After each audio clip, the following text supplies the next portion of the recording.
세상이 점점 악해져 가고 있습니다. 난리의 소문들이 들려오고 사고의 소식이 곳곳에 들려오고 있습니다. 전쟁의 소식도 계속해서 끊이지 않고 들려오는 시대를 우리가 살아가고 있습니다. 이것을 성경은 말세가 가까워졌다, 그렇게들 이야기하고 있지요. 물론 어떤 사람들은 이야기합니다. 예수님 계실 당시에도 말세라는 이야기들이 있었고, 지금 우리가 살아가는 이 시대에도 역시 달라지지 않고 말세다, 이런 얘기를 하는 거 보니까 예수님의 재림은 없어, 말세는 오지 않을 거야, 이렇게 생각하는 사람들이 있다는 거예요. 하지만 우리가 이런 말들에 미혹되어서는 안 되지요.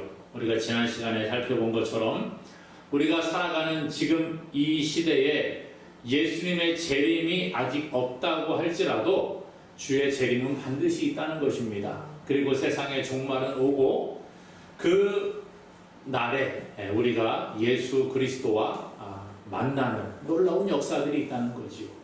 그러므로 우리가 잘못된 사상에 미혹되거나 흔들리지 말아야 한다, 그렇게 말씀을 했습니다. 그러므로 오늘 우리는 늘 예수 그리스도의 재림을 준비하는 삶을 살아가야 하는 것입니다. 예수님의 재림이 가까워졌구나 라는 생각을 가지고 날마다 깨어있는 신앙의 삶을 살아가야 할 줄로 믿습니다. 그런데 과연 우리가 얼마나 이러한 예수님의 재림에 대해서 생각하고 준비하며 살아가고 있느냐 하는 것이지요. 그저 편안하게 신앙생활하면서 예수님의 재림보다는 그냥 마음의 수양을 위해 교회를 나오는 사람들이 있지 않습니까? 나의 인격을 수양을 하고 좋은 이야기 듣기 위해 교회 나오는 그러한 사람들이 있다는 거예요. 다른 사람과 인간관계를 맺기 위해 오는 사람들도 있는 것을 봅니다. 여가를 즐기기 위한 방편으로 그렇게 가는 사람들도 있다는 거죠. 또 나의 유익을 위해서 신앙생활을 하고 있는 그런 사람들도 있음을 우리가 보게 됩니다. 우리는 이러한 잘못된 생각을 버리고 바른 신앙의 자리로 나아가야 하는 거지요. 세상은 끊임없이 우리를 다른 곳에 신경을 쓰도록 만들어 버립니다. 그렇기 때문에 우리가 자칫 잘못하면 신앙생활 하면서도 예수님의 그 재림의 때에 심판을 당할 수 있다는 거예요. 우리가 그냥 교회만 왔다 갔다 한다고 해서 바른 신앙인이 될 수 없다라는 것이지요. 그러므로 오늘 우리는 잘못된 신앙관을 버리고 주의 재림을 준비하는 자들이 되어야 합니다. 재림을 준비한다고 해서 무슨 시한부 종말론자들처럼 집도 다 팔아버리고 어떤 곳에 합숙하면서 예수님 오실 날만 기다리고 있어야 되느냐, 그것은 아니라는 거예요. 세상을 등지고 산속에 들어가서 혼자 돌을 닦듯이 그렇게 살아가야 되느냐, 그것이 아니라는 것이죠. 그러면 성경은 예수 그리스도의 재림을 이야기하고 우리를 향하여서 예수님의 재림을 준비하라고 말하고 있는데, 어떤 삶이 재림을 준비하는 삶인가, 그 삶에 관해서 오늘 본문을 중심으로 은혜를 나누어 보고자 합니다. 세상에 우리가 마음을 뺏기지 말아야 한다, 성경은 말씀해 주고 있습니다. 예수 그리스도의 재림, 그날은 종말이 오는 날인데, 그날을 준비하며 살아가는 사람들은 세상 것에 너무 몰두해서는 안 된다는 것이에요. 우리가 몸은 세상 가운데 살아가지만 우리의 마음은 하늘을 바라보고 살아가야 하는 것이지. 하늘에 소망을 두고 하늘을 향해 나아가는 자들이 신앙인의 모습이라는 거예요. 그런데 세상 것에 너무 몰두하면 우리의 마음이, 우리의 생각이 세상에 빼앗기게 되고, 그러면 자연히 우리는 예수님을 잊어버리는 삶을 살아가게 된다는 것입니다. 그래서 본문은 우리에게 세상에 얽매여서 우리의 마음과 생각을 빼앗기지 말아라, 그렇게 말씀해 주고 있습니다. 먼저는 가정에 얽매이지 말아야 하는 것이죠. 가정에 얽매이지 말라. 하나님께서는 아담을 만드시고 아담이 혼자 있는 것이 보기에 좋지 못하셨다는 거예요. 그래서 성경에 보니까 창세기에 혼자 사는 것이 좋지 못하니 내가 그를 위하여 돕는 배필을 지으리라 말씀하십니다. 그리고 남자의 갈빗대를 취하여 여자를 만들어 주셨습니다. 그리고 가정을 꾸리게 하셨지요. 그리고 가정을 통해 너희는 생육하고 번성하고 땅에 충만하라, 땅을 정복하라 말씀하셨어요. 그런데 오늘 본문은 우리에게 뭐라고 하느냐? 29절 뒤에 보니까요, 이후부터 안에 있는 자는 없는 자 같이 하며, 그렇게 말합니다.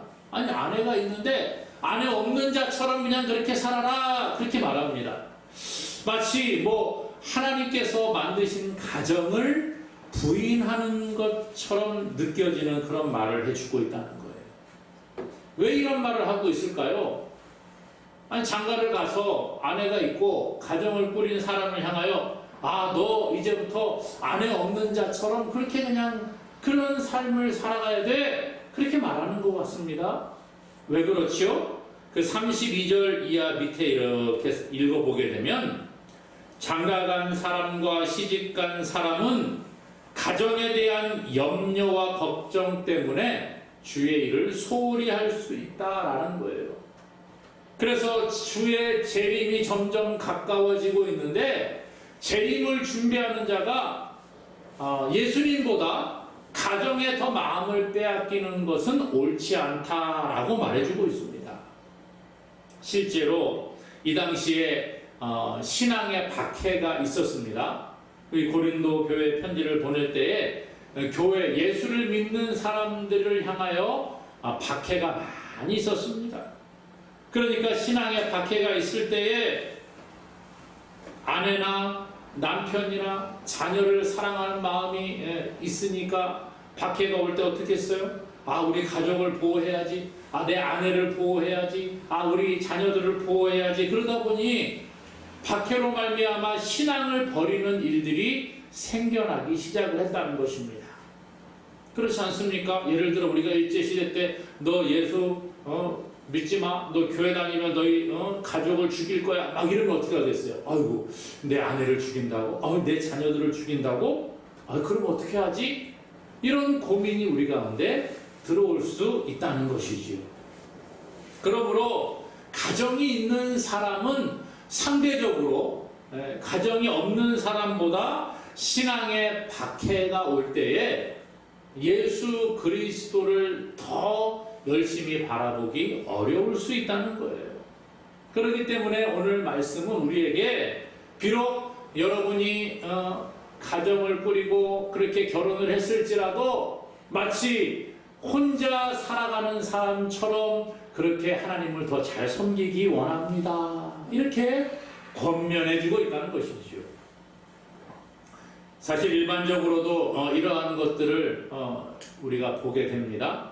교회 신앙생활을 하는 청년들을 보게 되면 청년 때 열심히 하나님 잘 믿는 그러한 사람들이 많이 있어요.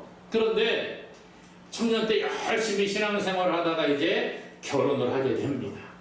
그리고 가정을 꾸리고 아이를 낳고 이렇게 살아가는 사람들을 보면 점점 청년 때보다 신앙이 좀 열심히 식어지는 경우들을 종종 보게 된다는 거예요. 왜 그럴까요? 청년 때는 혼자 살아가니까 혼자서 그냥 편한 시간에 교회 와서 충성하고 헌신하고 기도하고 말씀 보고 이런 시간들을 많이 가질 수 있는데, 결혼을 해서 가정을 꾸리고 아이가 생기고 그러면 가족에게 시간을 더 보내야 될 때가 있습니다. 그렇잖아요. 집안일도 나누어서 해야죠. 아이 육아도 같이 시간을 쪼개서 나누어서 해야 되지요. 그러다 보니까 이것저것 챙길 것들이 참 많이 있습니다. 혼자 있을 때는 그냥 내가 혼자만 생각하면 되지만, 결혼을 하면 집안과 집안이 만나는 거예요. 우리 집안도 챙겨야지, 뭐 상대방 집안도 챙겨야지.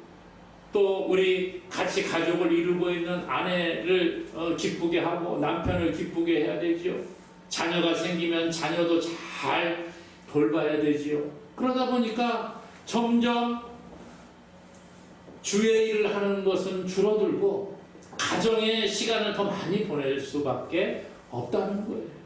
이게 현실 아니겠습니까? 그러다 보니까 자칫 잘못하면 가정에 얽매여서 하나님을 잊어버리게 되는 경우가 생길 수 있다는 것입니다. 이것을 우리가 조심해야 된다는 거예요. 가족 때문에 하나님을 멀리하고 소홀히 한다. 이것은 바른 신앙이 아닙니다. 물론 가정도 충실히 잘 돌봐야 되지요. 하나님이 주신 가정이잖아요. 그러나 또한 하나님을 섬기는 일에 있어서도 최선의 삶을 살아가야 한다는 것입니다. 그래서 예수님께서는 누가복음 14장 26절에서 무릇 내게 오는 자가 자기 부모와 처자와 형제와 자매와 더욱이 자기 목숨까지 미워하지 아니하면 능히 내 제자가 되지 못하고, 이렇게 말해주고 있습니다. 부모와 처자와 형제와 자매, 하다못해 자기의 목숨까지도 미워해야 된다. 뭐 그렇다고 해서 막 부모님 미워하고 형제를 미워하고 그런 얘기가 아니잖아요. 하나님보다 더 사랑하지 말라는 거예요. 하나님보다 가정을 더 먼저 생각을 하고 뭐 그렇게 하다가 보면 우리가 하나님과 멀어질 수 있다는 것입니다. 그러므로 가정은 참 좋은 것입니다. 하나님이 가정을 세우셨어요. 그러나 이 가정도 역시 이 결혼제도도 세상의 질서 가운데 속해 있다는 거예요. 그러므로 세상의 질서에 속해 있는 가정에 너무 우리가 몰두하다가 보면, 마음을 빼앗기게 되면 하나님과 멀어질 수가 있습니다. 우리는 예수 그리스도의 보혈의 공로로 죄사함을 받고 하나님의 백성이 되었습니다. 그리고 오늘 성경은 우리에게 주의 재림과 종말의 때를 준비하며 살아가라, 그렇게 말합니다. 그런데 가족의 염려 때문에 신앙의 박해로 말미암아 우리의 믿음이 흔들린다고 하면 그것은 하나님이 기뻐하지 않는다는 거예요. 그러므로 오늘 우리가 가정을 충실히 생각을 하고 가족을 사랑해야 되지만, 또한 먼저는 하나님을 사랑하는 자가 될 수 있기를 바랍니다. 그리고 가족을 사랑하고 가정을 주신 하나님께 영광을 돌리는 저와 여러분 되기를 주님의 이름으로 간절히 축원합니다. 또 오늘 우리가 감정에 얽매여서는 안 되는 거예요. 일희일비하지 말라는 것입니다. 오늘 본문 30절에 보니까요, 우는 자들은 울지 않는 자 같이 하며 기쁜 자들은 기쁘지 않은 자 같이 하라, 그렇게 말합니다. 슬픈 일이 있을 때에도 기쁜 일이 있을 때에도 너무 감정에 치우쳐서 거기에 몰두하지 말라는 거예요. 세상의 근심으로 인해서 그것에 마음에 빼앗기지를 말고, 세상에 뭐 기쁜 일이 있다고 해서 그것으로 막 내가 무언가를 다 얻은 것처럼 그렇게 호들갑 떨지 말라는 거예요. 사실 우리는 여러 가지 세상의 염려와 근심으로 인해 우리의 마음을 빼앗길 때가 있습니다. 세상의 일로 근심하면서 하나님께 그것을 가지고 나아가지 못하고 어떻게 내 방법대로 해결해 볼까, 이렇게 생각하는 사람들이 있지요. 고린도후서 7장 10절에 세상 근심은 사망을 이루는 것이라, 그렇게 말해주고 있습니다. 사망을 이루는 것이니라. 그러므로 세상의 근심은 우리를 죽음으로 몰고 간다는 거예요. 근심에 쌓여서 슬픔 가운데 빠지게 되면 우리가 바른 삶을 살아가지도 못하고 신앙의 삶도 바르게 나아가지 못한다는 거예요. 세상적으로도 그렇지 않습니까? 염려와 근심과 슬픔 가운데 이렇게 막 매몰되어 있는 사람들, 정상적인 사회생활을 할 수가 없습니다. 신앙생활도 마찬가지예요. 그러므로 오늘 우리는 우리의 모든 염려와 근심을 하나님께 맡기는 자가 될 수 있기를 원합니다. 베드로전서 5장 7절에 너희 염려를 다 주께 맡기라. 그렇게 말해주고 있어요. 우리의 염려를 주님께 맡기라는 거예요. 그러면 이는 그가 너희를 돌보심이라. 우리가 염려를 주님께 맡길 수 있는 이유가 뭡니까? 주님이 우리를 돌보시는 분이기 때문이라는 거예요. 우리 염려를 주님께 맡길 때에 주님이 우리와 함께 하시고 우리의 염려하는 문제, 슬픔의 문제를 다 해결해 주시는 줄로 믿습니다. 뿐만 아니라 기쁨의 마음을 빼앗길 필요도 없다는 거예요. 내가 무슨 일을 이루었을 때에, 좋은 일이 생기고 어떤 걸 성취했을 때에 우리의 자존감이 높아지지요. 하지만 이것이 결코 내가 잘나서가 아님을 우리는 고백할 수 있는 자가 되어야 합니다. 예를 들어 볼까요? 농사 짓는 분들이 우리 교회는 없습니다만 농사 짓는 사람들 한번 생각해 보세요. 농사 짓는 사람 아무리 농사의 전문가라고 할지라도 해마다 풍년을 이룰 수 있습니까? 안 되는 거예요. 농사의 전문가라고 할지라도 비가 오지 않으면 농사를 짓지 못합니다. 햇빛을 비춰주지 않으면 식물이 자랄 수 없다는 거예요. 어느 누가 비를 오게 하고 햇빛을 비추게 해줄 수 있습니까? 사람은 할 수 없는 거예요. 비가 너무 안 와도 문제지만 비가 너무 많이 와도 문제지요. 햇빛을 비추지 못하면 식물이 자라지 못합니다. 그러나 너무 또 햇볕만 비추면 식물이 다 죽는 거예요. 그거 사람의 힘으로 할 수 없습니다. 누가 해요? 하나님이 하시는 거예요. 비를 내리고 햇빛을 비추고 자라게 하시는 분이 하나님이라 성경은 우리에게 가르쳐주고 있습니다. 하나님은요, 착한 사람, 예수 믿는 사람에게는 비도 내려주시고 햇빛도 적당히 내려주시고, 예수 안 믿고 나쁜 일 하는 사람은 햇빛도 안 비춰주시고 비도 안 주시고 이런 분이 아니에요. 누구에게나 동일하게 내려주십니다. 그래서 하나님께서 세상을 이끌어 가시고 섭리하심을 보여주시는 거예요. 마태복음 5장 45절에 하나님이 그 해를 악인과 선인에게 비추시며 비를 의로운 자와 불의한 자에게 내려주심이라 그랬어요. 누구에게나 동일하게 해주시잖아요. 우리가 이 땅의 삶을 살아가는데 오늘 비가 밖에 내리고 있습니다만은 비가 내릴 때 예수 믿는 사람만 비가 내리고 예수 안 믿는 사람 미우니까 비 안 줘야지 그러시는 분이 아니라는 거예요. 햇빛이 쫙 비칠 때에 이제 오늘 날씨가 맑았으면 좋겠다. 햇빛이 쫙 비칩니다. 그럼 예수 믿는 사람만 햇빛이 쫙 비치고 예수 안 믿는 사람들은 맨날 저기 어둠 속에서 막 폭우 가운데 있고 그럽니까? 그게 안 그렇다는 거예요. 그러므로 오늘 우리가 무언가를 좀 이루었다고 작은 거 하나 했다고 해서 너무 거기에 도취되지 말라는 거예요. 그거 내가 한 것 같아 보이지만 사실은 우리 뒤에 계시는 하나님께서 하시는 줄로 믿으시기를 바랍니다. 우리는 연약해요. 내가 할 수 있는 게 많이 없습니다. 그러므로 교만하지 말라는 거예요.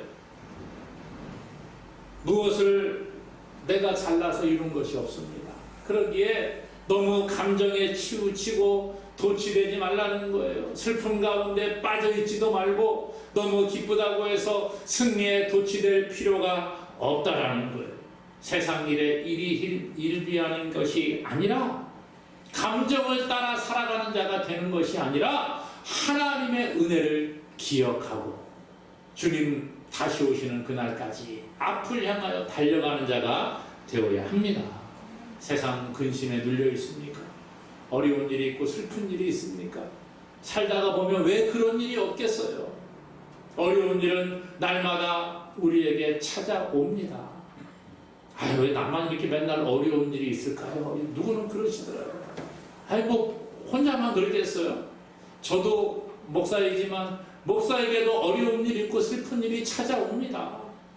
괴로운 일이 찾아옵니다. 말씀 안 드려서 그렇지 저도 아픈 것이 없겠습니까? 때로는 아프기도 하고 그런 거예요. 그냥 그렇게 살아가는 겁니다. 그러나 이것에 너무 매몰되면 안 돼요. 승리에 도취될 필요도 없고 너무 슬픔에 눌려있을 필요가 없습니다.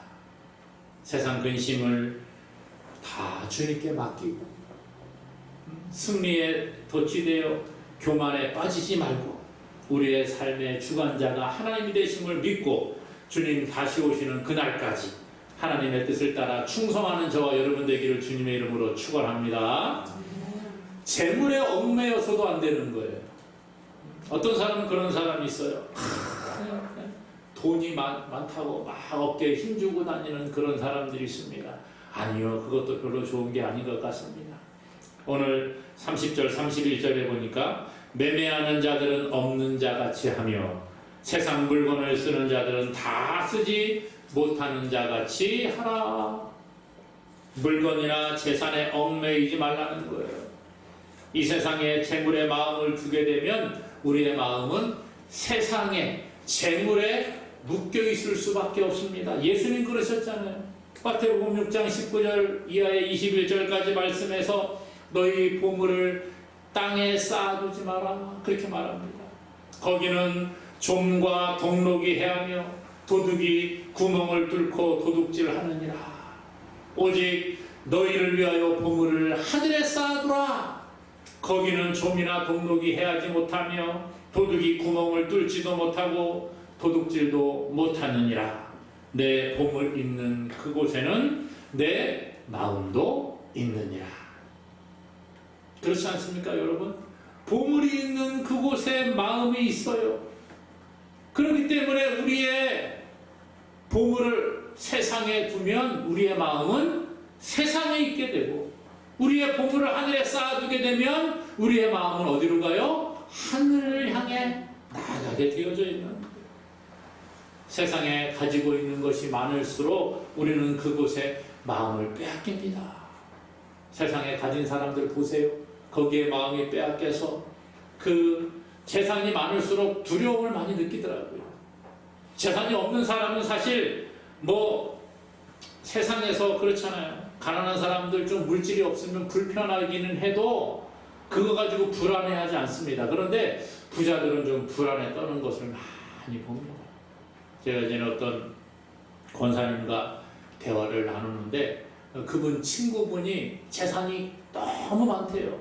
그런데 이 재산 때문에 하루에 잠도 3시간, 4시간밖에 못 자고 재산을 관리하고 맨날 계산하고 누가 이거를 빼가지는 않았는지 막 그거 계산하느라고 밤새도록 그거 신경 쓰느라고요.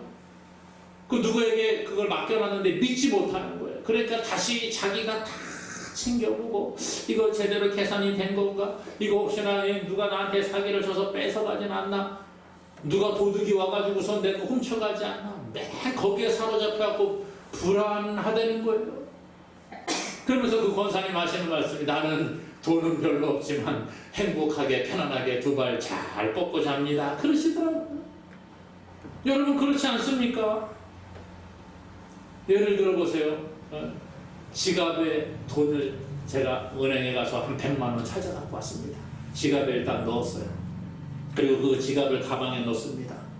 그런데 모임이 있어서 참석을 하게 되었어요. 그럼 어떻게 되겠습니까? 가방 속에, 지갑 속에 돈이 100만 원이 들었으면 가방을 옆에다가 다 끼고 챙기지 않겠습니까? 네?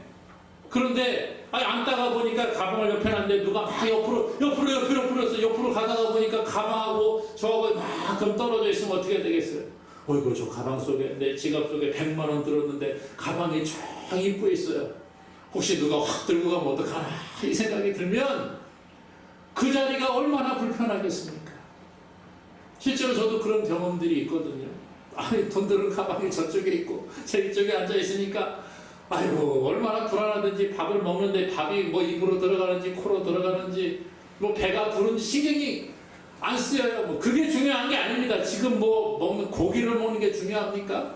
저 가방 속에 내 돈이 얼마나 들어있는데 거기에 온 신경이 다 쓰여서 저 입구에 있는 사람이 혹 들고 가면 어떡하지? 그 생각이 나는 거예요. 불안한 거예요. 편하지 않으니까 소화가 제대로 되겠어요? 사람이 그렇다는 거예요. 재물의 마음을 빼앗기게 되면 거기에 매몰되게 되면 하나님은 잊어버리는 거예요. 예수님이 뭐 생각이 나겠어요? 온통 그 생각뿐이겠지요. 알렉산더 대왕이 죽기 전에 유언을 했다고 하지 않습니까? 내가 죽어서 장사 지내게 되는 관 밖으로 내 두 손을 내어놔라 그랬다고 합니다. 물론 뭐 맞는지 안 맞는지 모르겠습니다만은 그런 이야기가 있어요. 왜요? 내가 갈 때는 빈손으로 간다 이거죠. 세상을 정복했어도 갈 때는 빈손으로 가는 거예요. 여러분, 우리가 이 땅에서 많은 것을 누리는 게 하나님의 은혜일 수 있습니다. 그러나 갈 때는요, 놓고 가는 거예요. 저 하나님의 나라에서 우리가 쌓아둔 보물이 있느냐 없느냐, 그게 중요한 거겠죠. 그러므로 사랑하는 여러분, 물질에 너무 마음을 빼앗기지 마시기 바랍니다. 보물을 하늘에 쌓아두라 말씀하신 주님의 말씀을 따라서 보물을 하늘에 쌓아둠으로 우리가 이 땅에서 하나님께 복받는 자가 되기를 원합니다. 그러면 우리가 왜 세상에 얽매이지 말아야 합니까? 세상은 영원하지 않기 때문이라는 거예요.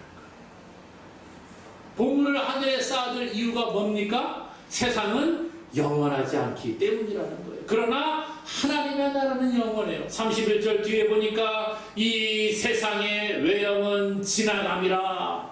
이 세상의 외형이 지나간다는 거예요.